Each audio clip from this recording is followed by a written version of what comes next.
tracks today.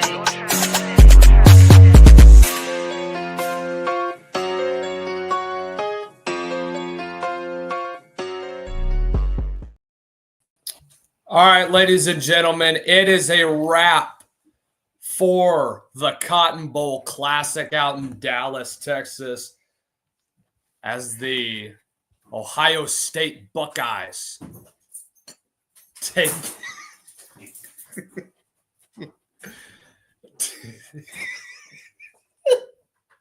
take down the Texas Longhorns 28-14.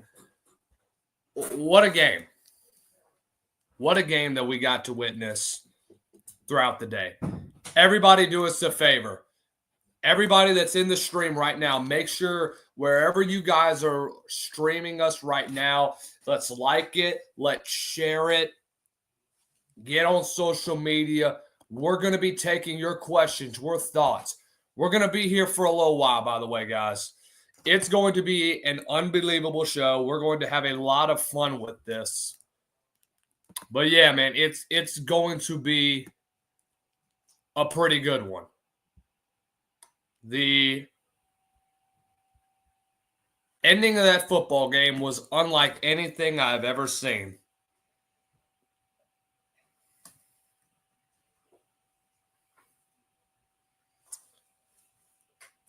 So we're going to break it all down tonight as we get set for here on the college football nightcap. I know a good bit of our other friends are live right now.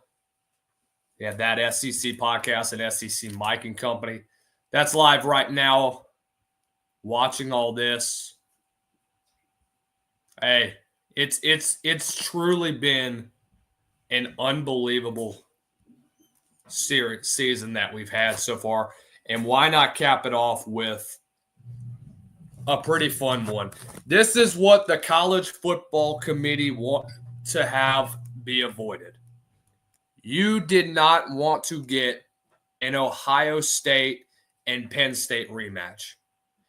Because with how Penn State performed, if they would have held on to the football and if they did not turn the football over in the last 30 seconds and given Notre Dame that much field position to work with, they would have been on their way to the national title. I firmly believe that with how that team had been performing on defense and how I think the offense started to get semi-comfortable, I would say.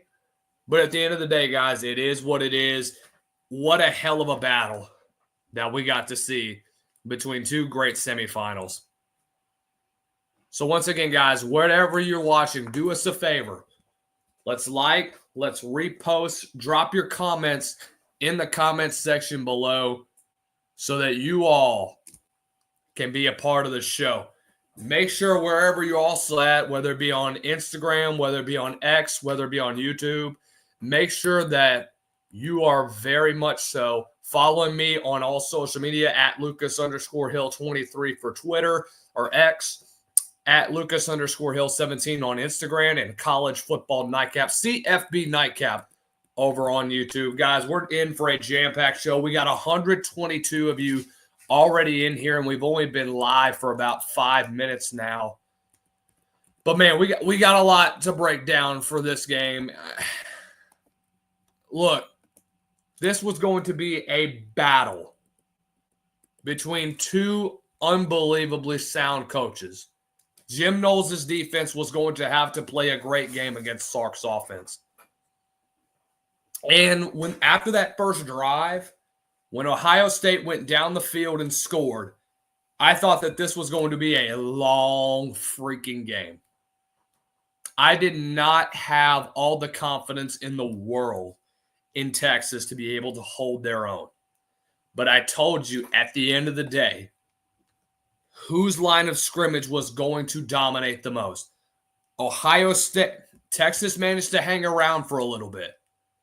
They didn't take the lead at all throughout this game, but you got to give them credit where credit is due. Ohio State made big plays at the end of the day. Quinshon Judkins, only 9 carries and runs for 2 touchdowns. So, I mean, it was just unbelievable how this game turned out. And so, I look, I thought that this game could have been much, much more of a blowout than when you really look at it.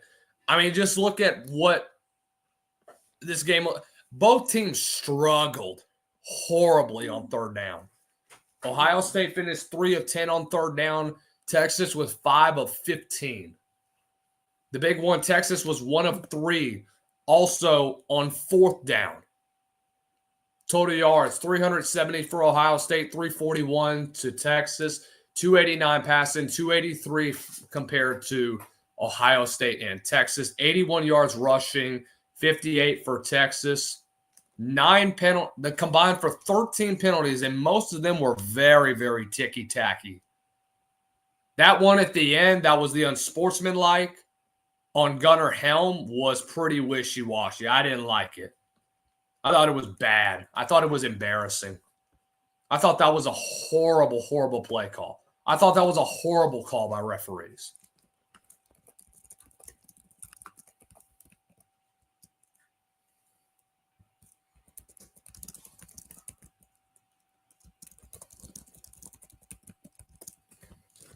And so when I look back on this football game, I look back on what was a struggle on the line of scrimmage. I look at this game and I see 2 teams that went at it. Both sides of the football had big-time moments. I mean, you saw dudes like Colin Simmons get up in the face of dudes like that Ohio State offensive line. I thought both offensive lines were overwhelming this game. I thought they struggled throughout the majority of this game. I thought that there was a lot of momentum shifts throughout this football game, and it was a problem if you are Ohio State.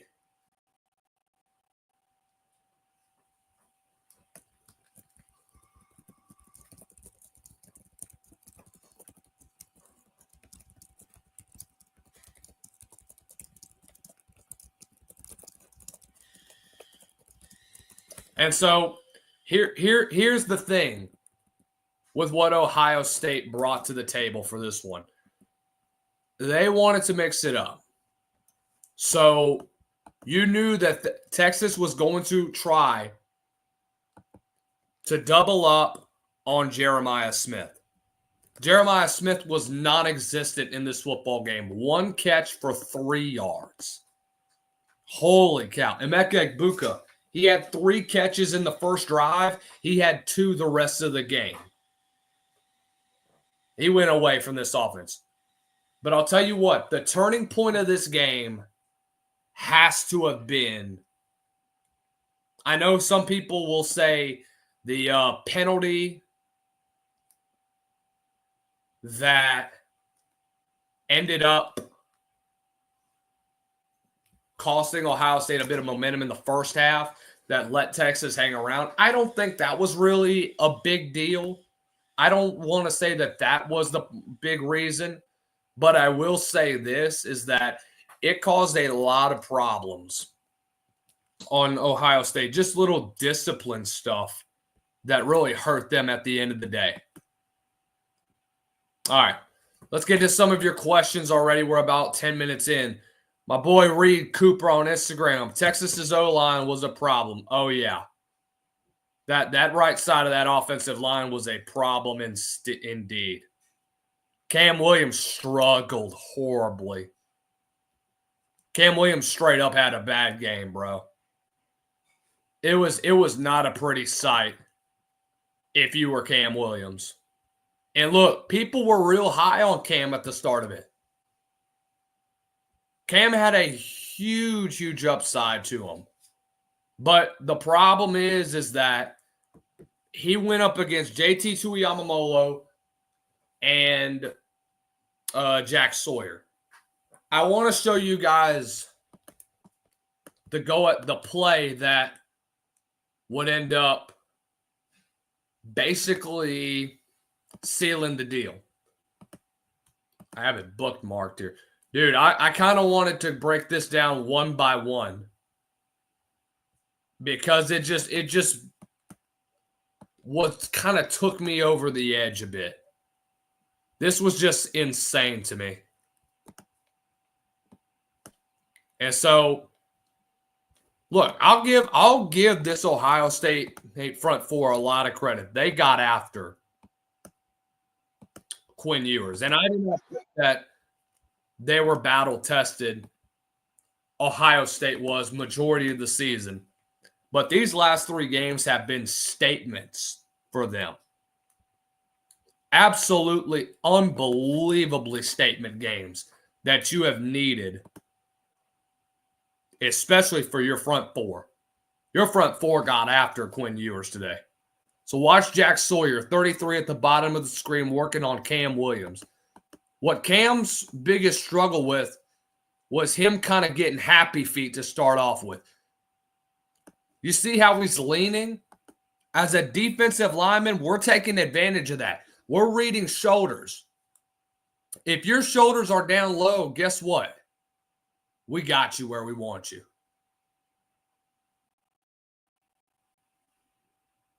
Jack's first step is incredible. Shoots up hard upfield, engages, and all it is a push-pull. Nice dip, rips up. I'll show you guys in slow speed. Boom, engages, pulls down, rips back up, backside pressure. We get the strip, attacking outside shoulder, and we take this thing into the house, and we send our team to the national championship. This one's going to be fun. This one's going to be absolutely fun. And look, what did Texas do wrong in this football game? The problem with Texas was their offensive line play. You really didn't give Quinn Ewers a lot of time in the pocket. And look, there was a lot of problems throughout this football game. There were a lot of things that went wrong for this team. And look, we can have all these conversations talk about strength of schedule for Texas and how that could have been improved and how games like this could have battle tested them. I mean, you just got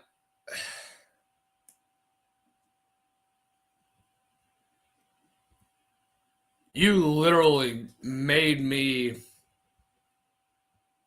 not even consider anything like this. So, look, I'll give you this in the second half. Sark had a great game plan for the second half. And guess what? You did a great job of getting this offense back into a groove. And you absolutely needed to. Because if Texas didn't get back into this football game, if it's not for the play calling that Steve Sarkisian pulls going into the second half, Texas probably loses this one by 20. And look, we tried to tell you turnovers were going to be a problem in this football game. Turnovers were going to kill both teams at the end of the day. Back-to-back drives, turnovers. Both basically sealed the deal. So, look, it's been a really fun semifinal. This was a really, really, really good for 2 games that we got to witness. It truly, truly was. And look, I give a lot of credit where credit is due to Steve Sarkisian. He did a straight up good job of being able to. And so, I mean, that is exactly what you wanted to get your team back in a football game. And look, hey, this could be the start of the new Big Ten for teams like Ohio State and for teams like Michigan, for the Oregons of the world. You never know, man. I mean, anything can happen now that we have seen where Ohio State is at this point in time.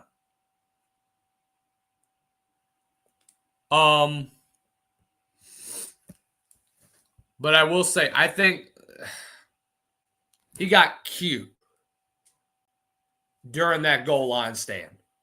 You have 1st and goal at the 1, and you can't punch it in. The toss play was too cute. Ohio State read that thing all the way. It wasn't set up properly. It just simply wasn't a good play call. So, what do you have to do? I mean, dude, that was frustrating.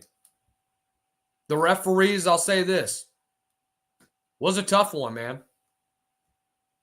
But what Ohio State did was wear down the time of possession. They kept the football for a long time. 31 minutes to 28 minutes for Texas. But you look at the majority of their drives.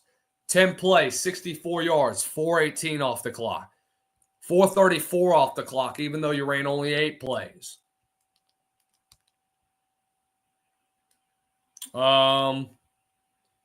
Looking at a couple more.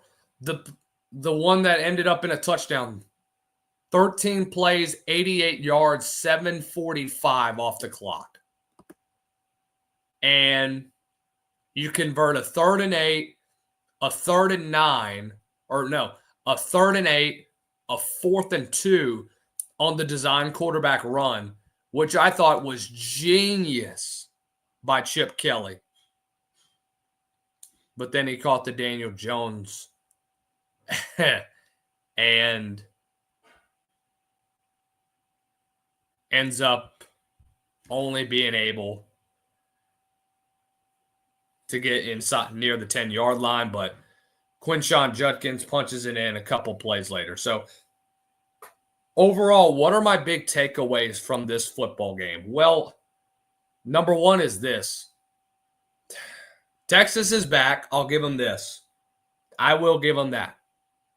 This is going to be a pretty good roster going into next year. Arch Manning will take over as your full-time starter. Quinn Ewers has no intention to return to Texas. I don't think he should. Will he go pro? Probably. Definitely would not surprise me one bit. But again, I don't know. If he does sit out and decide to play in 2025 for college football, it's not going to be for the University of Texas. I can promise you that. I just have a hard time believing a guy like that is going to stick around. I don't see where a future with Quinn Ewers still in Austin, Texas. I just don't. There's no way you can convince me. Because Steve Sarkisian, let's just be honest with each other, he doesn't want him in Austin next year. He wants him either in the portal or he wants him in the draft. The best part for him is probably going to be the draft. Where is he going to be drafted, though? I think, to me, he's probably middle to late third round pick for me. I just don't see a scenario where Quinn Ewers returns to Texas.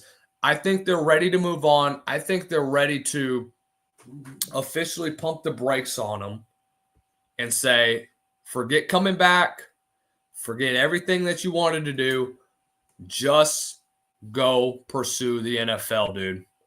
Don't even worry about coming back to Austin. Because look, you've had an incredible career here. At the end of the day, we want to move on. We want to be able to move on. And I like this post that just came here. TCU remains the only school from the state of Texas to win a college football playoff semifinal.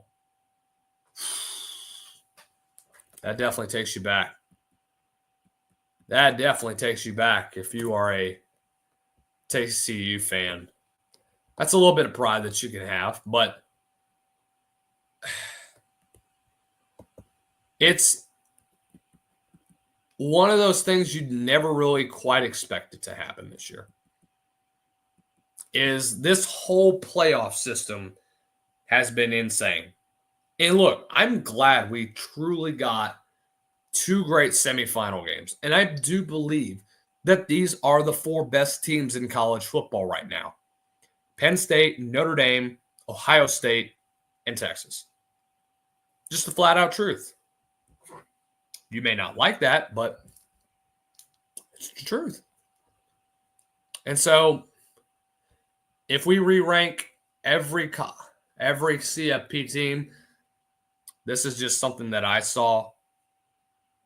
They have SMU at 12, Tennessee at 11, Boise at 10, Clemson at 9, Georgia at 8, Oregon at 7, Arizona State at 6, Penn State at 5, Texas 4, Indiana 3 for some reason, Notre Dame 2, and then Ohio State 1. So I think that the number one thing that you got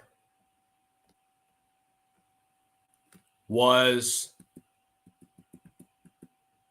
a good national championship that you're going to get.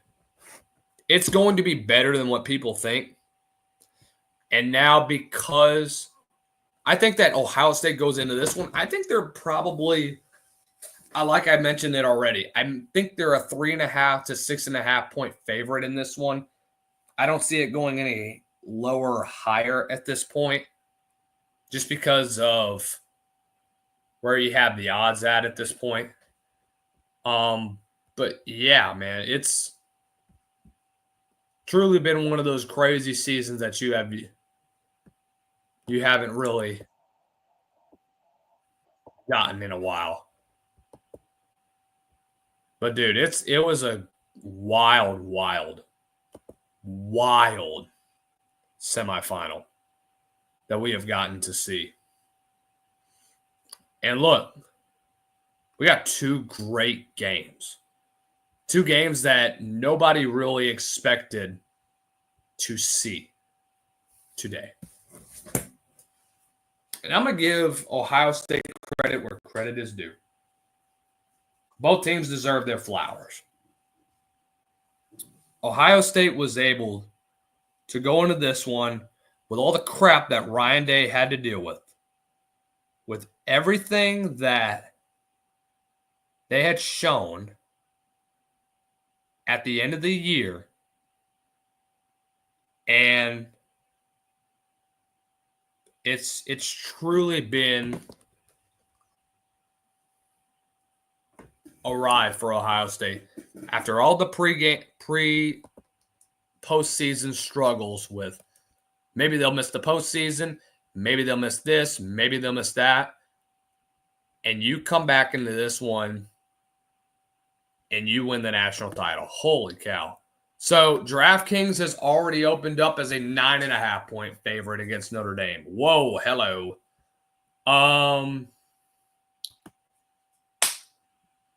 So let me just tell you this. The top 4 teams in the SEC played in 6 postseason games. The final scores were an average of 10.83 points worse game than the spread.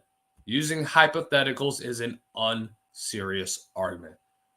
Their path could have been the lowest ranked team in the CFP The second lowest, a home game and a big game against Ryan Day and Notre Dame in a national title.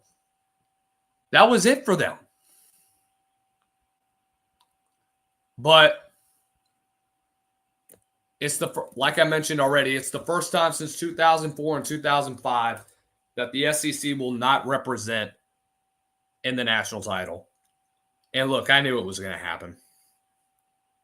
I wasn't stupid, to be honest with you. I was not stupid. I knew what was happening. I think we all knew what was going to occur. And look, we can sit here and we can say, "Oh, well, Texas had a legitimate chance." I do. They did. Trust me. They did. I promise they did. But you knew. You just knew in the back of your head. Every single Texas fan and every single freaking fan across America knew that this was not going to end well. This was either going to end off with an Ohio State win. You didn't know how they were going to win, I will say.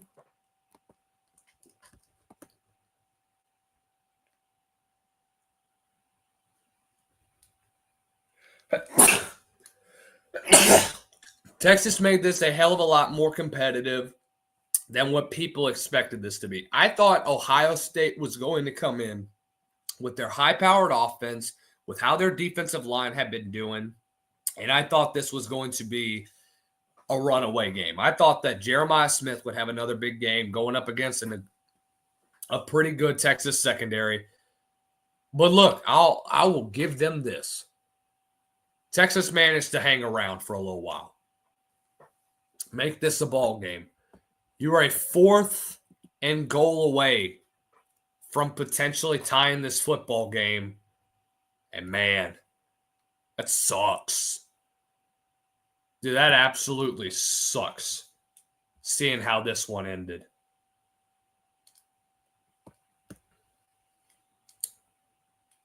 So, I'm going to talk to my friend Kevin Noon on this one.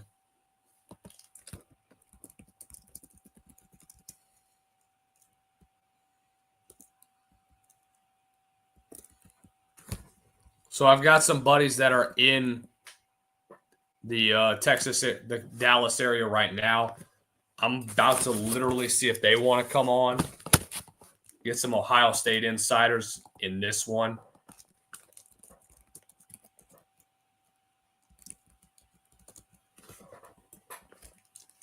I'm going to see if my buddy frickin'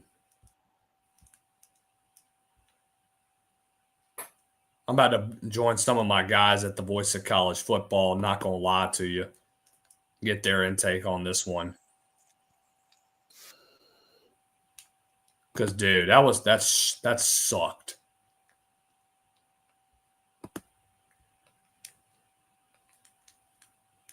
Because, look, I'm just going to tell you right now, if anyone really is surprised about what happened with this game, you're crazy. Because I'll be honest with you, this was one of those games that it was so much back and forth. It seemed like one team had the momentum. It was about like yesterday. It seemed like one team has the momentum because you thought Ohio State had it at the start of the game. And then the unsportsmanlike happens on Quinshon Judkins. And then you think Texas is about to take it back near the half. And then, boom, screenplay happens. Then Ohio State briefly has it going into the half. Then Texas gets it back when we go into the fourth quarter. And then Ohio State gets it back when they go on that 7-minute drive. Boom, strip sack happens. Ohio State gets it for good. BRB, be back in a little bit on the college football nightcap. What a game.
All right, so I'll say this too for Texas. I don't know which the two biggest plays that you got to talk about. Obviously, the Quinn Ewers fumble and then the screen pass.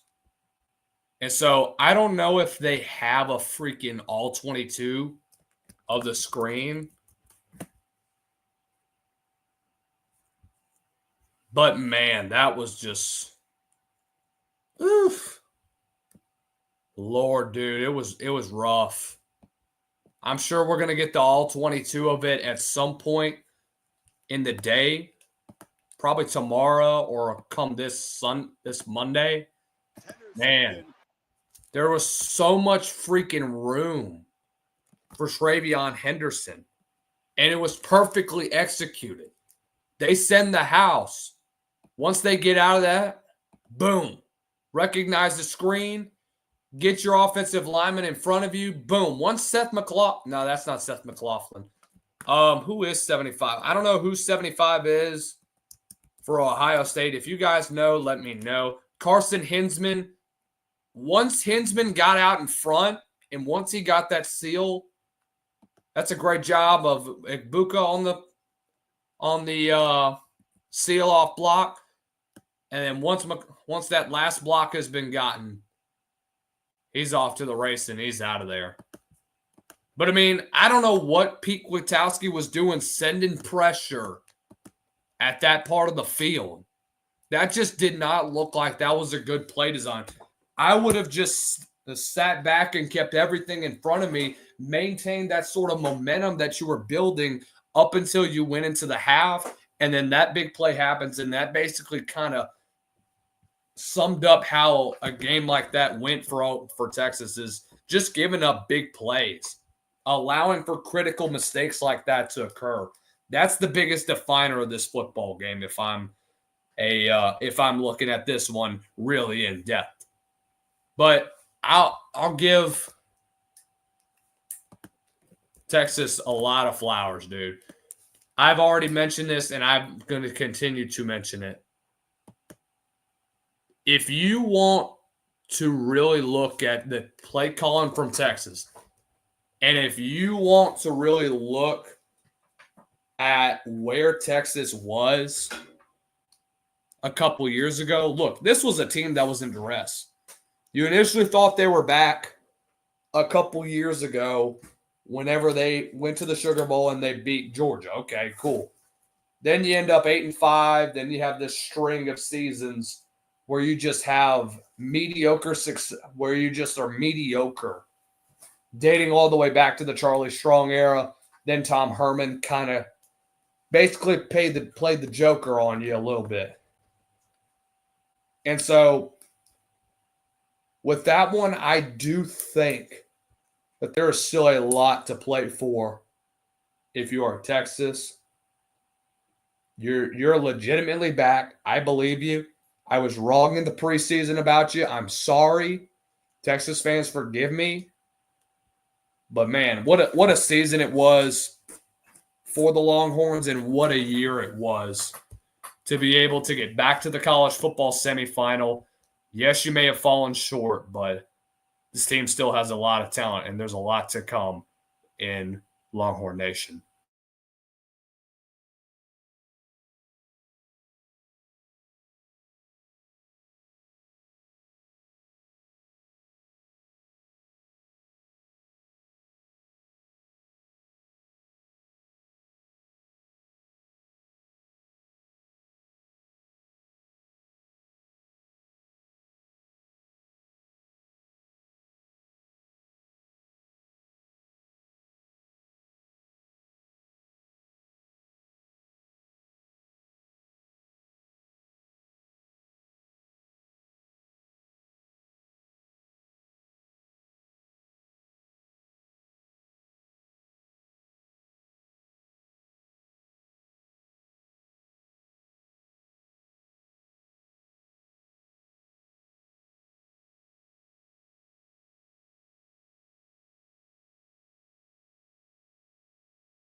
Okay, more.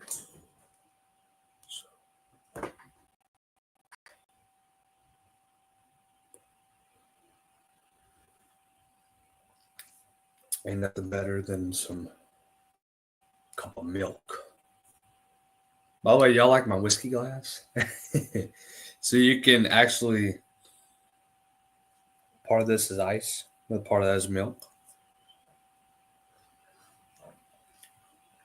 Feels so exquisite.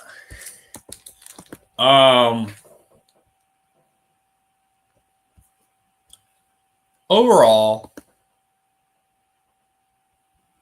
the number one thing that I think a lot of people will go back and look at this game and see was big plays, who made the last mistake, and who won the turnover battle. Ohio State did.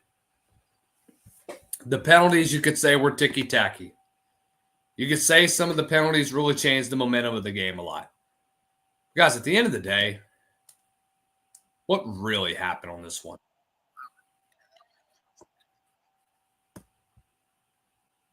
I'll give Chip Kelly, too. I thought he's had a hell of a postseason. Chip Kelly right now would be a Broyles Award finalist for me. I thought Chip Kelly did a great job in the postseason of play design.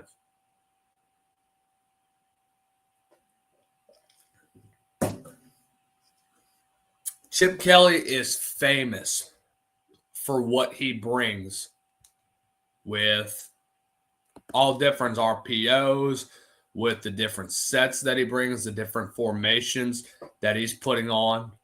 I mean, it was just straight up impressive with his ability to just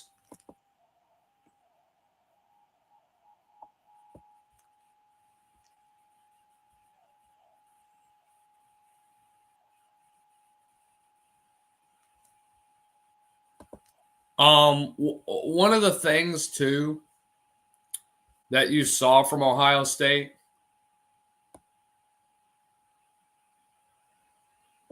dude, I would say that this game is going to be closer than a lot of people think. So let's kind of get into an early, little early showing of what to see with Ohio State and Notre Dame.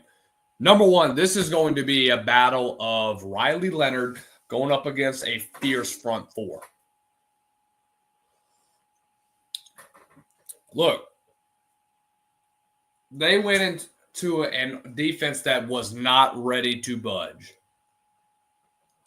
But I think one of the biggest things that people questioned going into this one was, could Quinn Ewers make the big play at the end of it?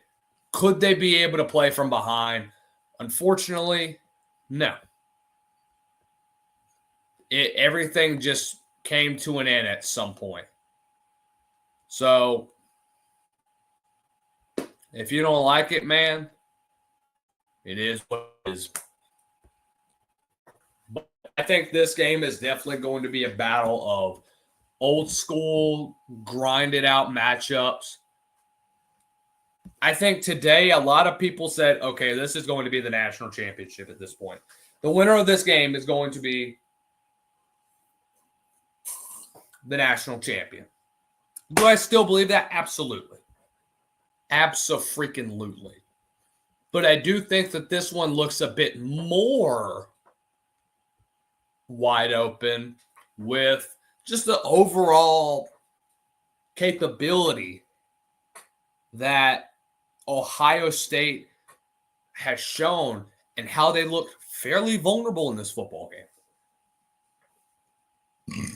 Offensive line-wise, I thought that the blitzes that Texas was able to pull, you were able to deliver, and Pete Kwiatkowski did a great job. Now, how does Al Golden respond to this Ohio State offense? Well, you got to be able to keep everything in front of you.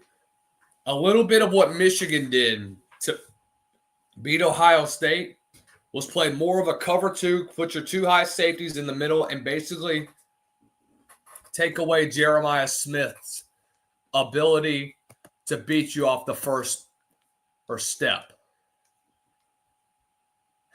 And it worked. It absolutely worked. You got to give them a lot of credit for what they were able to do this year and what they were able to do this season, to this game too. And so with that, I do see a scenario where this one ends up close. But I think at the end, I think Ohio State's just got too much. I think they need to find a way to get Jeremiah Smith the football as much as they possibly can.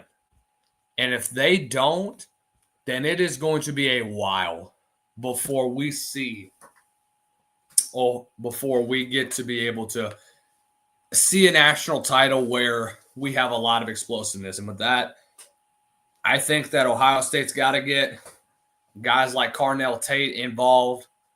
You saw a lot of him today. Him, Judkins, and Travion Henderson got busy today. More than they've been in before. G. Scott, you saw a lot of targets go his way. You needed to. Because G. Scott was able to produce for you. He was able to produce at a high level and make big plays. So, despite what Ohio State was able to do, look, they found different ways to win, even without your top two guys in Egbuka and Jeremiah Smith. And so I think that definitely should create problems for Notre Dame. So I think at this one, give me Ohio State winning this one. I don't think they win by double digits, but I do think it's close. I think it's a touchdown game. We'll see ultimately what we get when we get to game time.